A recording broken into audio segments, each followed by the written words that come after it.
Well, let's talk to someone with decades of experience in law enforcement.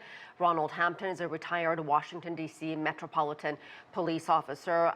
Ronald, from a law enforcement perspective, what could have been done better to protect this crowd? I mean, they had more than 800 police officers on patrol, and yet something like this happened again.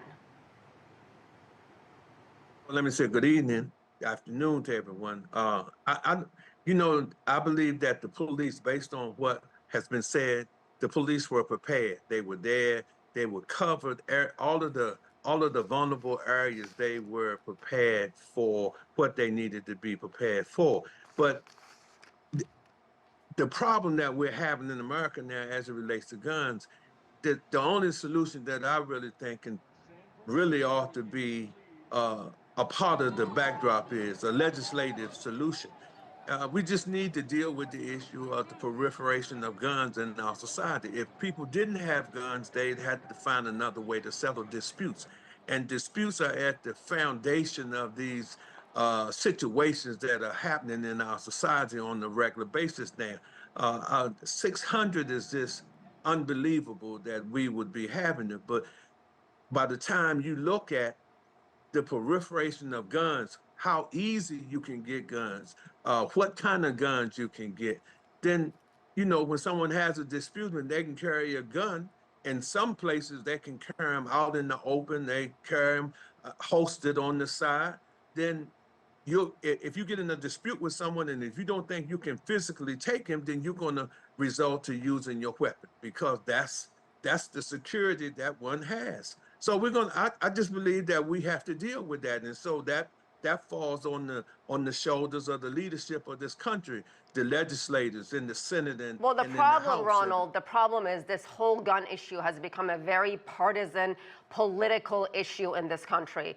And whether something happens or not, I mean, it certainly hasn't happened. It didn't happen after Sandy Hook with young elementary school children. I mean, there was some legislation, but not, it certainly did not go far enough. So my question to you is, having said all this, how do you provide security? How do you protect people? How do you keep people safe in an outdoor situation like the one we saw in Kansas City, Missouri, when 800 police officers, yes, they did their job, but they were not able to prevent another person or persons from opening fire. They could not do that. Well, there are measures that the police take. You can set up magnetometers. You can set up the metal detectors. You can set up all of those things.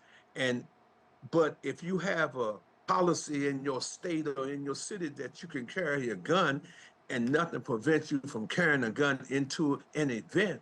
I know in New York, for example, they are coming up, the city itself is coming up with legislation that there are certain areas that you can't have a gun. There are other cities that have said that also. Well, that would prevent an individual from coming into a public event like a celebration with firearms in a state that says you can carry a firearm. But if you don't have those kind of barriers that prevent that from happening, even with the magnetometers, even with the metal detectors, even with 800 police officers, those incidents are still going to happen.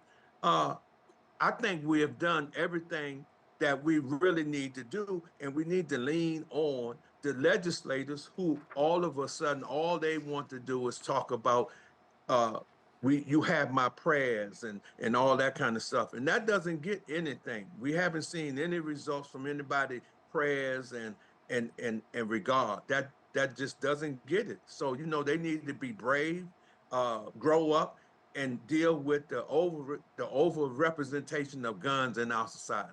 Yeah, thoughts and prayers are not working anymore. Ronald Hampton, That's right. Thank you very much.